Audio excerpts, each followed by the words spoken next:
घरोघरी मातीच्या चुली मालिकेच्या आजच्या भागामध्ये आपण पाहत आहोत. सारंग म्हणत असतो, इथे त्या मास्कमॅनला प्रॉपर्टीचे पेपर द्यायचे म्हणजे आपल्या स्वतःच्या पायावर धुंडा मारून घेतल्यासारखे नाही का?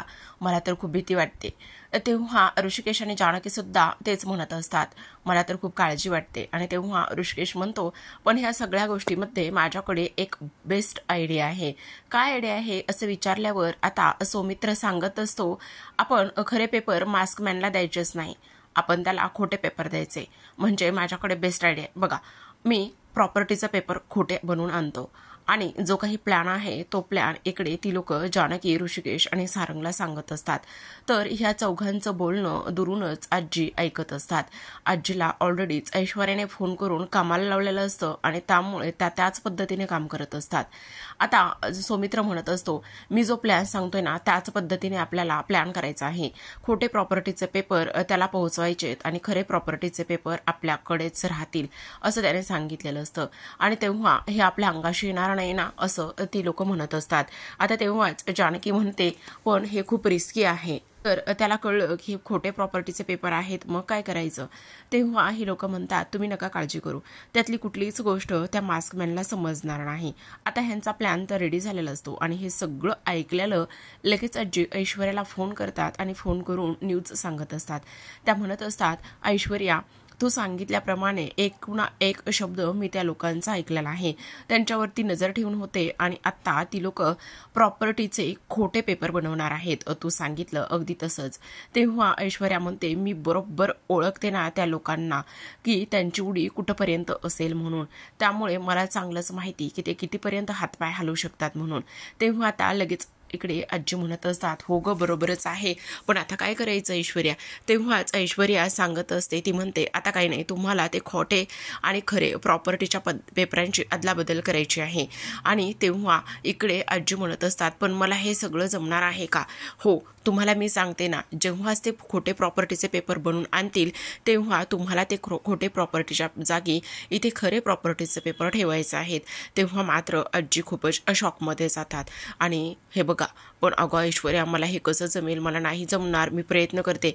हां, प्रयत्न करायचे नाही आहे, तुम्हाला मी सांगते ते त्याच पद्धतीने करायचं आहे. आणि तुम्हाला एक गोष्ट सांगू का, मला बरोबर माहिती होतं तुम्ही मला मदत कराल म्हणून, तुम्हाला ते जमणार म्हणून.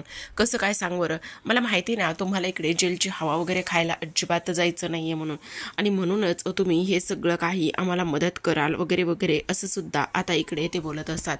तेव्हा आता आजी म्हणत असते, ऐश्वर्या, तुम्हाला ह्या सगळ्या गोष्टीतून बाहेर काढशील ना? हो, हा ऐश्वर्याचा शब्द आहे. तुम्हाला, त्याचबरोबर तुमच्या मुलीला आणि तुमच्या त्या मुलीच्या 2 मुलांना मी जेलमध्ये जाऊ देणार नाही. मला फक्त त्या जानकी आणि ऋषिकेशला जेलमध्ये पाठवायचं आहे, काळजी करू नका. बरं ठीक आहे, मी करते तुझं काम, असं म्हणूनच आता फोन ठेवते. आणि तेव्हा म्हणत असते, आता काय करू, मला हे सगळं जमेल ना? प्रॉपर्टीचे पेपर मला बदलता येतील ना?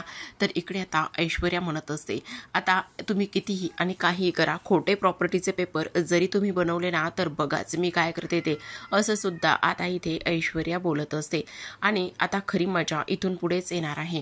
काही जरी झालं तरी सुद्धा आता खरेच प्रॉपर्टीचे पेपर इकडे त्या मास्कमॅनला मिळतील आणि नाही तुम्हा रणदिव्यांना, सगळ्या रणदिव्यांना रस्त्यावर आणलं. आणि जानकी, तू माझ्याशी पंगा घेतलायस ना, आता बघ मी काय करते ते. तर आपण पाहतो की इकडे आतापर्यंत सौमित्र पेपर बनवायला गेलेला असतो आणि तो घरामध्ये आलेला नसतो. त्यामुळे जानकी, ऋषिकेश हे सगळेच त्याची वाट पाहतात. तर आता सौमित्र चालत चालत येतो तेव्हा तो लंगडत असतो. तेव्हा ह्या चौघांना पण सौमित्राची खूपच काळजी वाटते की काय झालेलं असेल, असा हा लंगडत लंगडत का बरं आला असेल असं ते विचार करतात. आणि तेव्हा अवंतिका म्हणते, सौमी काय झालंय, काही झालंय का, काही प्रॉब्लेम झालाय का, तू असं लंगडतोयस का? तेव्हा इकडे सौमित्र म्हणतो, काही नाही ग, तो थोडासा शूजचा प्रॉब्लेम होता, शूज खराब झाला ना त्यामुळे मला थोडंसं पायाला खरचटले, बस एवढंच. नक्की ना सौमी, काही प्रॉब्लेम नाही ना? नाही का अवंतिका, एवढ्याशा छोट्याशा गोष्टीला एवढी किती काळजी करणार आहेस ग? तेव्हा आता आजी लगेच दाराशी येऊन उभी राहिलेली असते आणि इकडे ह्या चौघा पंजरांचं बोलणं तिला ऐकायचं असतं. तर आता सौमित्र लगेचच म्हणतो, तुम्ही आपलं जे काही काम आहे ना तेच करायला गेलो होतो. तेव्हा ऋषिकेश आणि जानकी त्याला विचारत असतात की सौमित्र भाऊजी, आपलं सगळं व्यवस्थित काम झालेलं आहे ना? असं विचारल्यानंतर सौमित्र म्हणत असतो, हो, आपलं काम व्यवस्थित झालेलं आहे. ह्या रेड रंगाच्या फाईलमध्ये डुप्लिकेट पेपर आहेत, तर ब्ल्यू रंगाच्या फाईलमध्ये ओरिजिनल पेपर आहेत. आणि तेव्हा लगेचच सौमित्र म्हणत असतो, म्हणजे ब्ल्यू रंगाच्या फाईलमध्ये डुप्लिकेट आणि रेड रंगाच्या फाईलमध्ये म्हणते ओरिजिनल.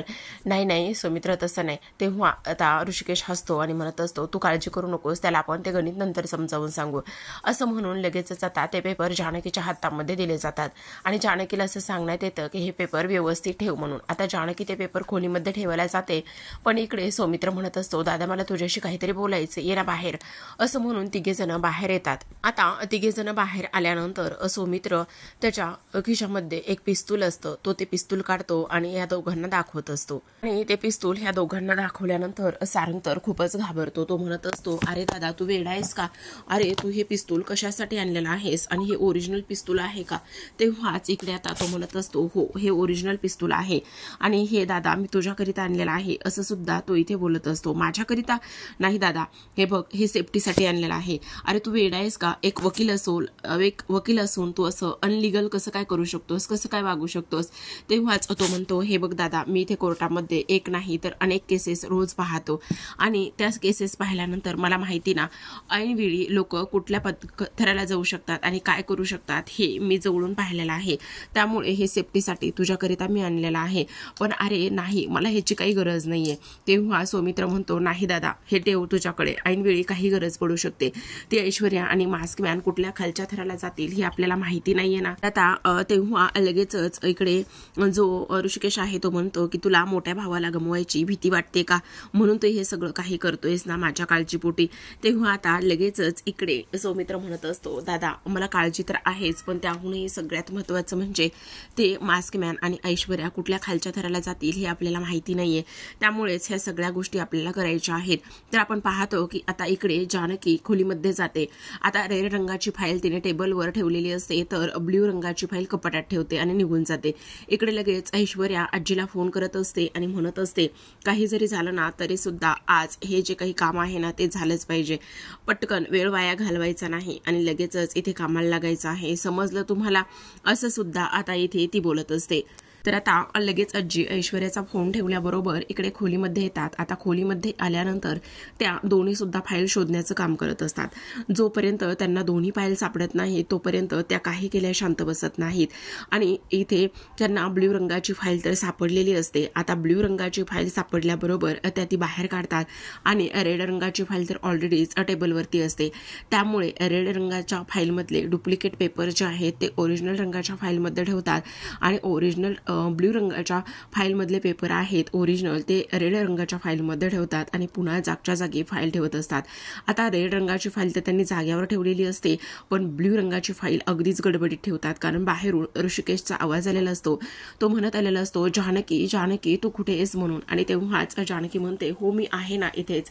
आणि तेव्हा लगेच आता ऋषिकेशचा आवाज आल्यानंतर ज्या आजी आहेत त्या मात्र तिथेच पडद्याआड लपलेल्या असतात.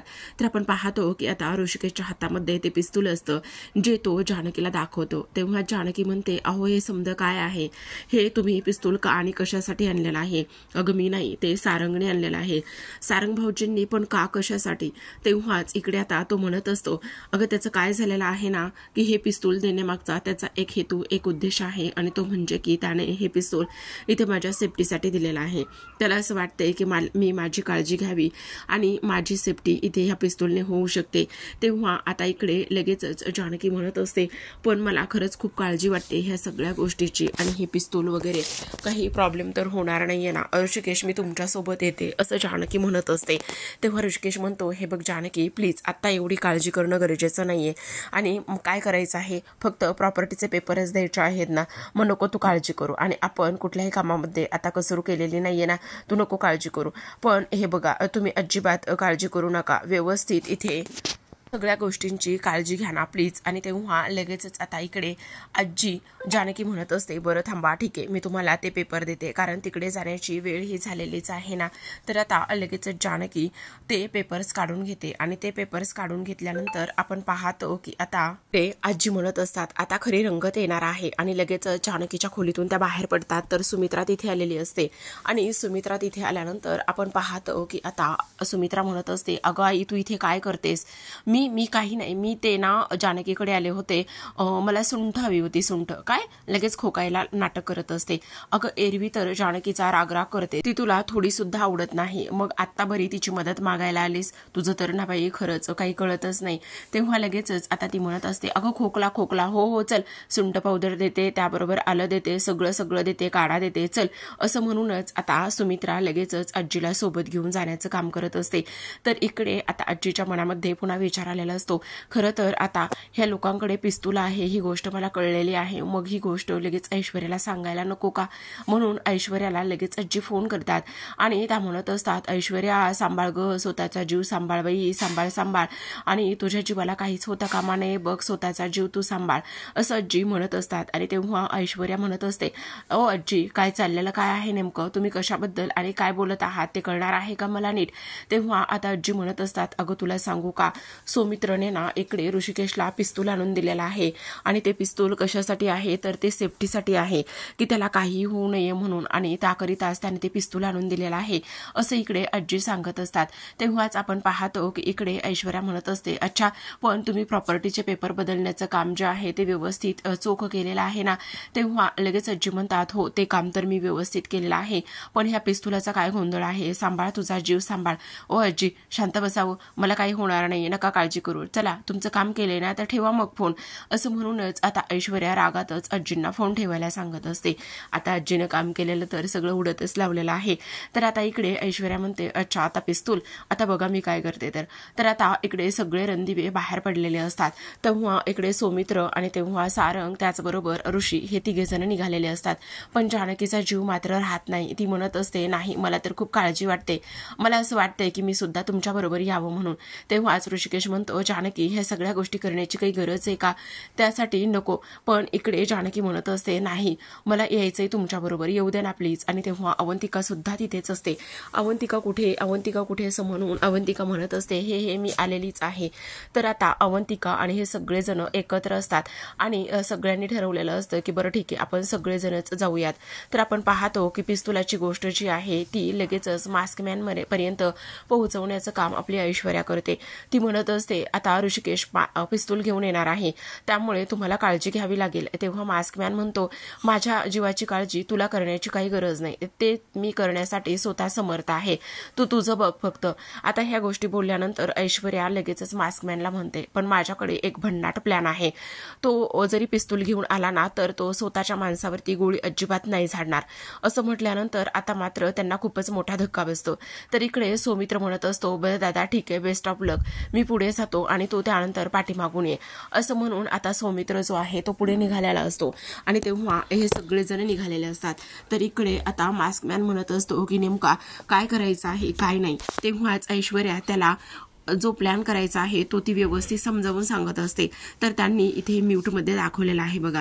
तर आपण पाहतो की आता जो सौमित्र आहे तो निघालेला असतो आणि सौमित्र निघाल्यानंतर त्याच्यामध्येच गाडीचं टायर पंक्चर होतं. आता मध्येच गाडीचं टायर पंक्चर झाल्यानंतर जो सौमित्र आहे तो गाडीतून खाली उतरतो आणि चेक करतो. तेव्हाच इथे गाडीच्या डिक्कीमध्ये स्टेपनी असते, तो काढण्याचा प्रयत्न करतो आणि तेवढ्यातच इथे पाठीमागून 2 गुंड येतात आणि गुंड आल्यानंतर इथे सौमित्रच्या डोक्यामध्ये जोरातच वार करतात आणि तेव्हा सौमित्र जो आहे तो बेशुद्ध होतो. सौमित्रला हे सगळं एका झटक्यात झाल्यामुळे काहीच समजत नाही, स्वतःचा बचाव सुद्धा त्याला करता येत नाही. आता डोक्यामध्ये मार लागल्यामुळे सौमित्र ते आहे त्याच ठिकाणी खाली कोसळतो आणि तो बेशुद्ध होतो. इकडे आता ह्या तिघांचा प्लॅन हा झालेला असतो, म्हणजे आजी, त्याचबरोबर ऐश्वर्या आणि सगळ्यात महत्त्वाचं म्हणजे की इकडे जो काही मास्कमॅन आहे त्याचा. आता ह्या सगळ्यांचा प्लॅन इथे वर्क झाल्यानंतर आपण पाहतो की इकडे लगेचच आता जो मास्कमॅन आहे तो लताबाईंकडे आलेला असतो आणि लताबाईंकडे मास्कमॅन आल्यानंतर तो म्हणत असतो, ए म्हातारे चल लवकर चल, तुला तुझ्या जवळच्या माणसाला भेटायचं आहे ना, मग चल लवकर माझ्यासोबत. तेव्हा लगेचच लताबाई म्हणतात, कुठे कुठे नेणार आहेस तू मला, असं त्या विचारतात. तेव्हा लगेचच तो म्हणतो की अगं असं काय करतेस, एवढे दिवस झालं ज्या मुलीसाठी जीव काढून घेतलायस ना त्या मुलीला तुला भेटायचं आहे ना, चल मग. तेव्हा लताबाई म्हणत असतात, अरे पण मला घेऊन जाणार आहेस आणि मायाचं काय. आता लगेच मास्कमॅन म्हणतो, अगं मी तुला वाचवण्याचा प्रयत्न करतोय ना, मग तुला वाचवण्याचा प्रयत्न करत असताना इथे बाकीच्यांची काय गरज आहे, बाकीच्यांना काय संबंध आहे, तू तुझं बघ ना काय चाललंय ते. तेव्हा लगेचच आता इकडे माया म्हणत असते, आजी हे बघा, मला माहिती आहे तुम्हाला तुमच्या लेकीला भेटायचं आहे, तुमच्या लेकीला तुम्ही किती मिस करत आहात हे मी उघड्या डोळ्यांनी पाहिलेलं आहे, तुम्ही माझी काळजी करू नका प्लीज. आता तुम्ही एक काम करा, तुम्ही ना इकडे तुमच्या लेकीला भेटायला जा. तेव्हा लगेच आता लताबाई म्हणतात, अगं VDS का, मी असं कसं करू शकते, इथे ती जरी बाहेर माझी लेक असली तरी सुद्धा इथे जेव्हापासून तू भेटलीस तेव्हापासून तू सुद्धा माझी लेकच झालेली आहेस ना. दुसऱ्या लेकीला मिळवण्यासाठी इथे मी पहिल्या लेकीला नाही गमवायचंय मला.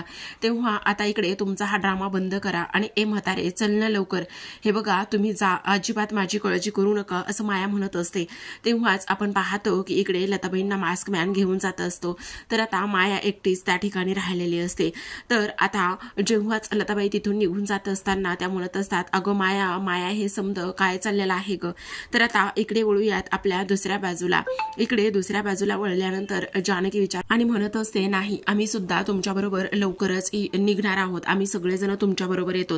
तेव्हा इथे अवंतिका म्हणत असते, हो सोमी सुद्धा आता पुढे गेलेला आहे, तर चला आपल्याला आता त्या लोकेशनवर निघायला पाहिजे. पण तेव्हाच जानकीच्या मोबाईलवरती एक वेगळंच लोकेशन त्यांनी पाठवलेलं असतं. तेव्हा जानकी विचार करत असते, हे लोकेशन वेगळंच आहे आणि आता हे लोकेशन इथे का पाठवलेलं आहे मला कळत नाही. ऐन वेळेला ह्या माणसानं हे लोकेशन का बरं बदललेलं असेल हे सुद्धा आता मला कळत नाही, असं सुद्धा आता इकडे जानकी म्हणत असते. तेव्हाच आता इकडे जो सारंग आहे तो म्हणतो, दादा मला खूप काळजी वाटते, ह्या सगळ्यांची मला खूप भीती वाटत आहे, असं सुद्धा इकडे तो बोलत असतो. तेव्हा आपण पाहतो की इकडे काही काळजी वगैरे करण्याची काही गरज नाही, सगळं काही व्यवस्थित होणार आहे, तुम्ही अजिबात काळजी करू नका असे इथे ते बोलत असतात. पण आता ऐन वेळेलाच मात्र इकडे जानकी आणि जो ऋषिकेश आहे ते दोघे जणच तिकडे निघतात. आता ज्या सौमित्रला इकडे बेशुद्ध करून आणलेलं होतं त्या सौमित्रला इकडे व्यवस्थित मास्क मॅनचे कपडे इथे घातलेले असतात आणि मास्क मॅनचे कपडे घातल्यानंतर इकडे ऐश्वर्या त्याचा गेटअप करत असते, हातामध्ये पिस्तूल, त्याच सोबत इथे टोपी आणि डोळ्याला गॉगल, हे सगळं काही रेडी केलेलं असतं. आणि हे सगळं रेडी केल्याच्या नंतर आता सौमित्र परफेक्ट मास्क मॅन दिसत असतो. आता सौमित्र परफेक्ट मास्क मॅन दिसत असताना ऐश्वर्या म्हणत असते, आता सौमित्र आता खरी मजा येणार आहे, आता जी लोक पिस्तूल घेऊन येणार आहेत ना मास्कमॅनला संपवण्यासाठी, तर इथे तुझा बळी जाणार आहे. आणि तेव्हा मास्कमॅन तिथे येतो आणि लगेचच म्हणत असतो, बघितलं ना ओरिजिनल मास्कमॅन कसा दिसतोय का डुप्लिकेट मास्कमॅन म्हणू, असं म्हणूनच हसायला लागत असते. तेव्हा लगेचच आता मास्कमॅन म्हणतो, पण ह्यामध्ये रिस्क तर नाही ना. तेव्हाच आता ऐश्वर्या म्हणते, अजिबात रिस्क नाहीये, तुम्ही तुमच्या कामाला लागा. तेव्हा ऐश्वर्या आता इथे सौमित्रच्या जवळ जाते आणि म्हणत असते, खूप हौस होती ना, लग्न मंडपातून पळून गेलास आणि त्या 3rd क्लास मुलीबरोबर लग्न करण्याची इथे तू हिंमत केलेली आहेस. ह्या ऐश्वर्याला फसवणं एवढं सोपं नाहीये, तू ह्या ऐश्वर्याला फसवण्याची हिंमत दाखवलेली आहेस, तू ह्या सगळ्या गोष्टी केलेल्या आहेस, त्यामुळे तुला तर माफी नाहीच आहे, असं आता ऐश्वर्या म्हणत असते. आता तुला त्याची शिक्षा ही मिळणारच आहे आणि काही जरी झालं ना तरी सुद्धा त्या सगळ्या गोष्टीची शिक्षा आता मी तुला देणार आहे, असं ऐश्वर्या म्हणत असते. तर आता प्रेक्षकांनो पुढील भाग खूपच रंजक आणि इंटरेस्टिंग असतो. आता जानकी आणि ऋषिकेश त्या ठिकाणी येऊन पोहोचलेले असतात. जी सेफ्टीसाठी बंदूक वापरलेली असते ती मात्र कमाल असते. खरं तर आता आल्याबरोबर ऋषिकेशने इथे मास्कमॅनवर बंदूक ताणून धरलेली असते आणि मास्कमॅनवर बंदूक ताणून धरल्यानंतर इकडे मात्र जानकी म्हणत असते, 1 मिनिट ऋषिकेश, तुम्ही बंदूक पिस्तूल चालू नका. तेव्हाच आता इकडे तो म्हणत असतो, का असं का म्हणतेस. तेव्हा आता जानकी म्हणत असते, तुम्ही बघा ना इथे हे सौमित्र भाऊजी आहेत, असं म्हणून आता लगेच जानकी सौमित्राचा जीव वाचवत असते. आणि तेव्हा पाठीमागून लगेच आता मास्कमॅन येतो. आता पाठीमागून मास्कमॅन आल्यानंतर तो इकडे ऋषिकेशवर वार करण्याचा प्रयत्न करत असतो. तेव्हाच आता या दोघांमध्ये झटापट होते. इथे सौमित्रला ह्या अवस्थेत पाहिल्यानंतर जानकीला तर खूपच मोठा धक्का बसतो. ती विचार करत असते, हे सगळं काय आहे आणि सौमित्र भाऊजी इथे कसे, कारण पायात घातलेल्या शूजमुळे आता जानकीने एका झटक्यात सौमित्रला ओळखलेलं असतं. आणि तेव्हा इकडे जो ऋषी आहे त्याला सुद्धा धक्का बसतो. तर मास्कमॅन जेव्हा जो खरा मास्कमॅन आहे तो पाठीमागून आल्यानंतर इथे ऋषीने त्याच्यावरती पिस्तूल ताणून धरलेलं असतं. ऋषीने त्याच्यावर पिस्तूल ताणून धरल्यानंतर आपण पाहतो की तो तिथून पळ काढतो. आता पळ काढल्यानंतर मास्कमॅन सुद्धा खूपच डेंजर दाखवलेला आहे. तो सुद्धा ऋषिकेश सोबत झटापट करण्याचा प्रयत्न करत असतो आणि तेव्हा आता इकडे तो त्याला धक्का देऊन पळणार. आता तेवढ्यातच ऋषिकेशच्या हातातलं पिस्तूल जे आहे ते खाली पडतं आणि त्या दोघांमध्ये पुन्हा झटापट होते. आता सरते शेवटी इथे मात्र जे काही मास्कमॅन आहे तो मास्कमॅन आता स्वतःची पिस्तूल काढतो आणि इकडे ऋषिकेशवर ताणून धरण्याचा प्रयत्न करत असतो. आता खाली पडलेलं जे पिस्तूल असतं ते जानकी लगेचच हातामध्ये उचलते. आता जानकीने ते हातामध्ये पिस्तूल उचलल्यानंतर आपण पाहतो की जे पिस्तूल इथे जो मास्कमॅन आहे त्याने ऋषिकेशवर ताणून धरलेलं असतं त्याच्या हातावरती किंवा त्या पिस्तूलवरती जानकी अगदीच सावधगिरीने आणि हुशारीनेच मास्कमॅनवर गोळी झाडते आणि त्याच्या हातातलं ते पिस्तूल खाली पडतं. आता खरं पाहायला गेलं तर यामध्ये कोणालाही इजा जखम होत नाही. आता खरं तर मास्कमॅनच्या तावडीतून इथे माया आणि त्याचबरोबर जी काही लता आहे ह्यांना वाचवलेलं असतं आणि समोर पाहायला गेलं तर आता आपण पाहतो की इकडे लगेचच जो काही ऋषिकेश आहे तो आता मास्कमॅनचा चेहरा बाजूला काढतो. आता जानकी ह्या सगळं काही पाहत असते आणि जानकी आणि हे सगळं काही पाहिल्यानंतर जो ओरिजिनल चेहरा आहे तो आता जानकी समोर येतो. तेव्हा मात्र आता खूपच मोठा धक्का इथे जानकीला बसलेला असतो. प्रेक्षकांनो, तुम्हाला काय वाटतं, कोण असेल मास्कमॅन? कमेंटद्वारे नक्की सांगा. भेटूया.